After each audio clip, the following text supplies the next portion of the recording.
Technical analysis क्या होता है, इसको समझने के लिए ये हमारा पहला वीडियो है और इसका सेकंड पार्ट भी हम बनाएंगे। मतलब मुझे लगता है कि बनाना पड़ेगा। इस वीडियो में शायद मैं पूरा जो है वो कंप्लीट कवर ना कर पाऊँ, इसलिए मैं कह रहा हूँ। पहले ही आपको बता दे रहा हूँ, बाद में ये मत कहिएगा कि यार ये दो पार्ट्स बना लेते हैं, ऐसी कोई बात नहीं है। एक्चुअली ज़रूरत होगी तो बनाऊँगा, अदरवाइज़ मैं जो है वो शॉर्ट से शॉर्ट करके आपको चीज़ें समझाने की कोशिश करूँगा। लेकिन क्योंकि दोस्तों ये फंडामेंटल्स हैं, यहाँ पर चीज़ें आपको समझना बहुत ज़रूरी है। इन चीज़ों को नज़र में रखकर आप आगे जो है वो पैसे कहीं पर भी इन्वेस्ट करेंगे और वहाँ से अपने प्रॉफिट्स निकालेंगे, ठीक है। तो इस चीज़ को जो है वो हम हल्के में नहीं ले सकते, इसलिए मैं आपको ये चीज़ पहले ही बता दे रहा हूँ। अच्छा, टेक्निकल एनालिसिस को समझने के लिए पहले मैं आपको एक एग्जांपल देता हूँ। दोस्तों, हम बीमार होते हैं, जाते हैं डॉक्टर के पास, तो एक हट्टा कट्टा बंदा जो है वो डॉक्टर के सामने बैठा होता है। डॉक्टर उसको कहता है कि भाई आपको क्या हुआ है, ठीक है। तो वो कहता है कि डॉक्टर साहब मुझे सर में दर्द है, या फिर ये कि मेरी टांग में दर्द है, या ये है कि यार 2 दिन हो गए मुझे खाना जो है ना वो पसंद नहीं आ रहा, बस ये है कि 10 रोटियां एक टाइम पे खा लेता हूँ। वेल, मजाक कर रहा था, लेकिन ये है कि कुछ भी मतलब वो कह सकता है कि मेरे साथ ये प्रॉब्लम है।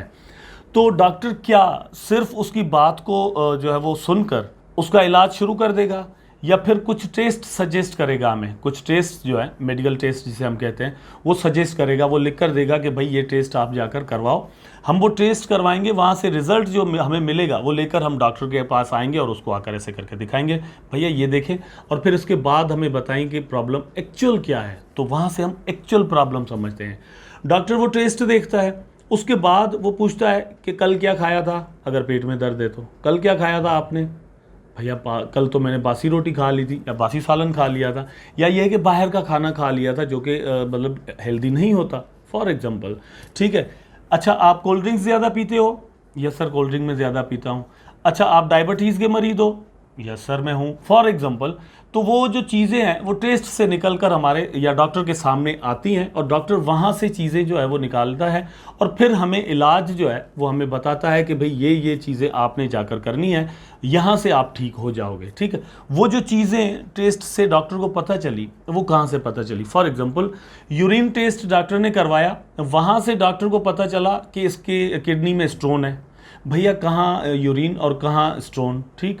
या ये है कि ब्लड टेस्ट जो हो रही है उससे हमारी हड्डियों का पता चल रहा है कि जो मतलब इसकी हड्डियों में कोई प्रॉब्लम है या नहीं है, तो वो ब्लड से पता चल रहा है।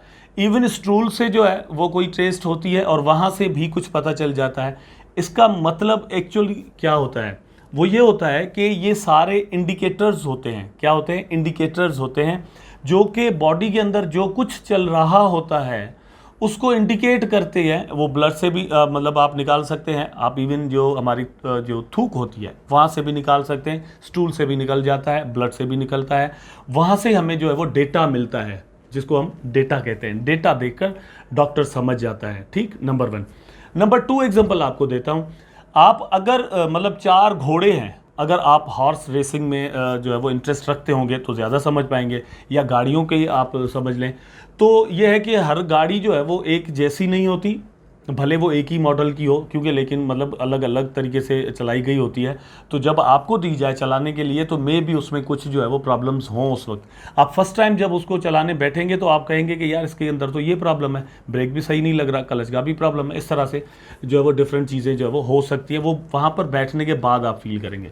लेकिन जब आपने उसको चलाया 1 बार 2 बार 3 बार, तो उन प्रॉब्लम्स को ठीक ना करवाने के बावजूद भी आप उसको स्मूथली चला सकेंगे।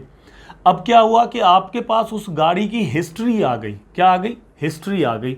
वहाँ पर आपको मतलब एक समझें कि जहन में आपके एक चार्ट बन गया कि इसकी ब्रेक जो है उसका ये लेवल है, इसमें क्लच में ये प्रॉब्लम है, इसके इंजन में ये प्रॉब्लम है, इसके व्हील जो है वो इस तरह के हैं, डिफरेंट चीज़ें हो सकती हैं, अलाइनमेंट हुई है या नहीं।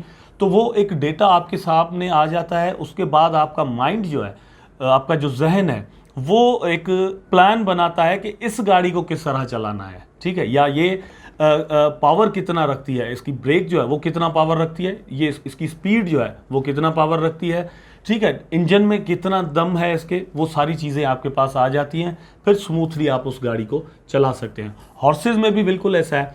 लेकिन यहाँ पर ये मैं आपको बता दूं, हॉर्सेज में अगर आपको कोई कहे कि ये वाला जो हॉर्स है ये यार पकड़ाई ही नहीं देता, आप इसको पकड़ सकते हो, तो आप जाकर ऐसे ही झपड़ नहीं जाएंगे उस हॉर्स के ऊपर।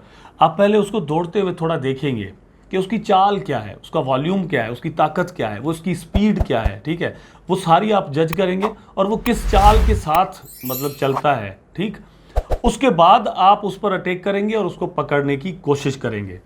तो टेक्निकल एनालिसिस को अब मैं यहां पर एड्रेस करता हूं। टेक्निकल एनालिसिस क्या है? टेक्निकल एनालिसिस दोस्तों एक डिसिप्लिन है, जिस डिसिप्लिन को अप्लाई करके आप प्रीवियसली मतलब हिस्ट्री में पीछे जाकर चार्ट जो आपको नजर आ रहा होता है, फॉर एग्जांपल आप यहां पर ये चार्ट देख लें, ठीक है, तो ये चार्ट आपको अभी बीटीसी का फॉर एग्जांपल नजर आ रहा है, ठीक। इसमें आप ब्रेक एंड डाउन्स मतलब ब्रेक डाउन्स जो हैं या अप एंड डाउन्स कह लें, वो आप देखें प्राइजेस के कि कहाँ प्राइस रुका और फिर कहाँ तक ऊपर गया, फिर किस तरह नीचे आता है, किस तरह करेक्शन होती है इसमें, वो सारी चीज़ें आपको यहाँ पर मिलती हैं।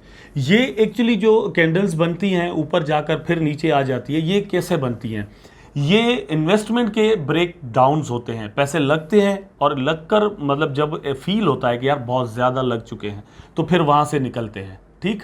ये जो पूरा डेटा इस तरह का हमारे सामने आता है कि इस प्राइस पर जाकर ये रुकता है और फिर नीचे आता है, फिर इस प्राइस पर जाएगा, फिर नीचे आएगा, फिर जो है वो ऊपर जा सकता है। तो ये सारा कुछ प्रीवियसली हम देखेंगे, हिस्ट्री में देखेंगे और फिर उसको हम आगे अप्लाई करेंगे और सोचेंगे, मतलब यहाँ पर एक ख्याल आएगा कि आगे भी ये ऐसा ही करेगा। जैसे मैंने आपको हॉर्स का एग्जाम्पल दिया कि एक हॉर्स को आप पहले वॉच करेंगे कि ये इस तरह से जाता है, इसका पावर ये है, इसकी मूवमेंट जो है वो इस तरह की है, ये इतनी जो है ना वो इधर उधर अपनी टांगें फैलाता है, ये करता है, वो करता है। फिर वो समझने के बाद आप उसकी हिस्ट्री जान लेंगे, फिर आप उस पर जाकर झपटेंगे और आप उसको पकड़ सकते हैं। यहाँ पर भी बिल्कुल ऐसा है। जब हम कहते हैं सपोर्ट्स एंड रेजिस्टेंसेज या मूविंग एवरेजेस लगाते हैं या डिफरेंट चीज़ें जो भी हैं, वो एक्चुअली बनती हैं प्रीवियस जो डेटा आ रहा होता है, पूरी ट्रेडिंग चल रही होती है, वहाँ से निकलकर आज जो जिस वक्त में हम चार्ट देख रहे होते हैं उस वक्त में हम अपना एक आइडिया बनाते हैं कि अब भी वही होगा जो परसों हुआ था या अगले साल हुआ था। So this is called technical analysis. अब ये सारा कुछ करने के लिए हमारे पास क्या चीज़ें अवेलेबल होती हैं, डिफरेंट चीज़ें इस वक्त मतलब हमारे पास मौजूद हैं और डिजिटल एरा में हम रह रहे हैं, तो डिफरेंट इंडिकेटर्स जो हैं वो डिजिटली हमारे पास इस वक्त मौजूद हैं जो कि ऑटोमेटिकली कैलकुलेशन कर रहे होते हैं और उसकी मदद से हम आगे चलकर जो है वो ट्रेड कर सकते हैं।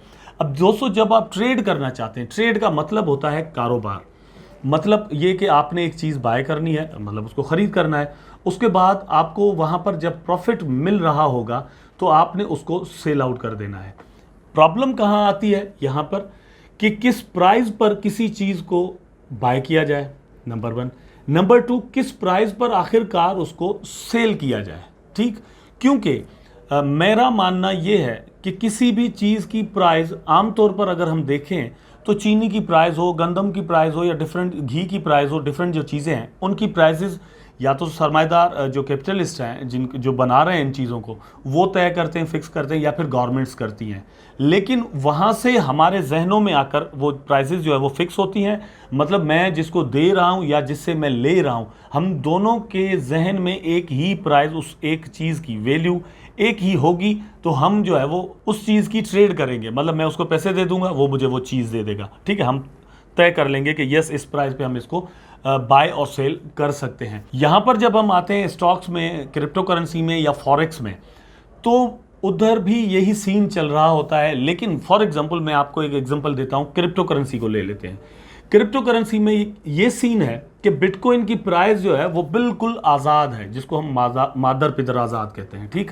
गवर्नमेंट इसकी जो है वो प्राइस फिक्स नहीं करती, इसकी प्राइस बिल्कुल बाहर मार्केट के अंदर तय होती है। स्टॉक्स में भी दोस्तों ऐसा होता है, जो बायर्स और सेलर्स हैं वो एक्चुअली अनदेखे तरीके से अनकॉन्शियसली उसकी प्राइस तय करते जा रहे हैं डे बाय डे। मतलब आज से 1 महीना 2-4 महीने पहले बीटीसी का जो प्राइस था वो $69,000 था, लेकिन 3 महीने के अंदर अंदर वही बीटीसी $30,000 का हो गया है।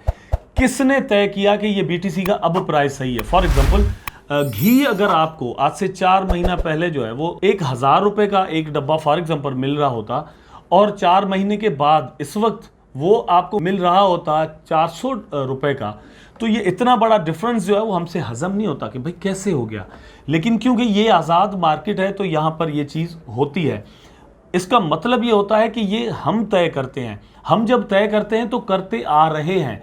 हम जब टेक्निकल एनालिसिस की बात करते हैं, चार्ट्स को देखते हैं, जैसे ये चार्ट आपके सामने है, यहाँ पर आप देख सकते हैं। अब जो मैंने चार्ट ये लगाया हुआ है दोस्तों, ये है नस्दक का, ये नस्दक का चार्ट है, ठीक है, ये बीटीसी का नहीं है। इसमें भी सेम आप देख सकते हैं, अप्स एंड डाउन्स आपको नजर आ रहे हैं यहाँ पर, ठीक। ये अप्स एंड डाउन्स मार्केट के अंदर हो रहे हैं। ट्रेडर्स जो है वो तय कर रहे हैं कि किस वक्त इस एक शेयर की जो प्राइस है वो क्या होनी है। मतलब जब बायर जो है वो एक स्पेसिफिक प्राइस पर शेयर को बाय करने के लिए तैयार नहीं है, मतलब मुझे शेयर जो है वो फॉर एग्जांपल $1000 का नस्दक का मिल रहा है, ठीक, एक शेयर, लेकिन मैं उसको बाय करने के लिए तैयार नहीं हूं। मैं कहता हूं नहीं भाई, मैं यहां पर 900 में बाय करूंगा, $900 में, लेकिन 1000 में नहीं करूंगा। तो जो सेल करने वाला है वो वेट करेगा, लेकिन जब देखेगा कि मैं बिल्कुल भी बाय करने के लिए तैयार नहीं हूं तो 900 पे मुझे वो दे देगा। सेम टाइम पर वो प्राइस जो है वो नीचे आया। इसी तरह से अगर किसी और ने देखा कि इसकी रेजिस्टेंस की वजह से यहां पर हुआ, तो अगला जो है वो 800 लगा देगा, और मैं वो जो है वो 900 में बाय करने के लिए तैयार नहीं है, तो वही चीज़ 800 पर आ जाएगी। अब ये बिल्कुल फ्री मार्केट में सारा कुछ होता है। कार्ल मार्क्स कहता था कि मार्केट को जिन चलाते हैं जैसे, ठीक है। मेरी नज़र में वो जिन कोई और नहीं है, बड़े बड़े इन्वेस्टर्स या कैपिटलिस्ट जो हैं वही हैं, वही मैनिपुलेट भी करते हैं मार्केट को। लेकिन हम क्या कर सकते हैं, जो भी मूवमेंट उनकी किसी भी एक्टिविटी की वजह से मतलब किस प्राइस पे बाय किया, किस प्राइस पे सेल आउट किया, कब किया, क्यों किया, उस वक्त वॉल्यूम क्या था, उस वक्त दुनिया की हालत क्या थी, उस वक्त दुनिया जंग में थी या मतलब किस सिचुएशन में थी, वो सारी चीज़ें गैदर करके हम जब देखते हैं तो वहाँ से टेक्निकली या फंडामेंटली भी हम इसको लगा सकते हैं। लेकिन मैं टेक्निकल की बात कर रहा हूँ, तो टेक्निकली हम समझ जाते हैं कि इस वक्त ये सिचुएशन है, इस वक्त इसकी प्राइस ये होनी चाहिए। यहाँ पर ये फॉर एग्जांपल किसी शेयर की, किसी क्रिप्टो करेंसी की या फॉरेक्स के किसी पेयर की, डॉलर की यूरो के अगेंस्ट अगर प्राइस गिर रही है तो हम समझ जाते हैं कि ये यहाँ पर आकर रुक जाएगी, यहाँ पर मैंने इसको बाय कर लेना है। नॉर्मली जब Shiba Inu for example 0.4 times 0 के बाद 8 पर पहुंच गया, तो अब बायर जो है वो फियर में आ गए, अब उसको वो ज़्यादा बाय करने के लिए तैयार नहीं थे, बोलते थे कि भैया ये तो बहुत महंगा हो गया, अब तो हम इसमें इन्वेस्टमेंट नहीं कर सकते, क्योंकि अब किसी भी वक्त इसका प्राइस डाउन जा सकता है। ये एक्चुअली ओवर बॉट हो चुका है, बहुत ज़्यादा लोग इसको बाय कर चुके हैं और बड़ी प्राइस पर इसको बाय किया जा चुका है। तो लोग वेट करते हैं कि अब इसका प्राइस डाउन आए तो ही हम इसमें एंट्री मारेंगे। और मैं भी अपनी वीडियोस में साइबर टेक की जो हम वीडियो बनाते हैं वहाँ पर यही बात आपको समझाता आया हूँ कि आपने इस प्राइस पर ये आएगा और तब आपने इसमें एंट्री मारनी है, अभी एंट्री नहीं मारिएगा, ठीक। तो वो हम कैसे आपको बताते हैं, वो हम प्रीवियस चार्ट देखते हैं, पिछला मतलब लास्ट वीक का देख लिया, लास्ट मंथ का देख लिया, लास्ट ईयर का देख लिया, ठीक। वहाँ से हमें कुछ डेटा मिल रहा होता है कि भाई जो है वो ब्रेक डाउन्स कहाँ कहाँ पर हुए थे प्राइस के, उसको नज़र में रखने के बाद हम कहते हैं कि इस प्राइस पर जब ये आएगा तो हम इसको बाय करेंगे, नंबर 1। नंबर 2 ये कि लगता है कि अगर गिर रहा है तो इस प्राइस पर ज़रूर आएगा, नंबर 1। नंबर 2 कि इस प्राइस पर आकर रुकेगा, ठीक है। तो ये है एक्चुअली टेक्निकल एनालिसिस। मेरा ख्याल है कि टेक्निकल एनालिसिस का जो इंट्रोडक्शन है मैं आपको ज़रूर यहाँ पर समझा सका होऊंगा। आप ज़रूर समझ गए होंगे कि टेक्निकल एनालिसिस जो है वो होता क्या है। अगर आप नहीं समझे तो आपने मुझे कमेंट में ज़रूर बताना है कि क्या क्या चीज़ें जो मेरी इस पूरी तकरीर के अंदर मैंने आपको बताई हैं, इस लेक्चर के अंदर बताई हैं, उनमें मैं क्या मिस कर गया हूं, ताकि मुझे पता चले और नेक्स्ट जो मेरा वीडियो होगा उसमें मैं उन चीज़ों को कवर कर पाऊं। इसके बाद हम कैंडल स्टिक्स पर आएंगे, कैंडल स्टिक्स चार्ट पर भी आएंगे, डिफरेंट चीज़ें जो है वो मैंने यहाँ पर इस चैनल पर कवर करनी है। चैनल को अभी तक अगर आपने सब्सक्राइब नहीं किया तो आई थिंक आप गलती कर रहे हैं, आपको चैनल को सब्सक्राइब ज़रूर कर देना चाहिए। अगर नहीं करेंगे तो भुगतेंगे। चैनल को सब्सक्राइब ज़रूर कर दीजिएगा। इन्हीं अल्फाज के साथ मैं आपसे विदा लेता हूँ। टेक केयर, अल्लाह हाफिज़।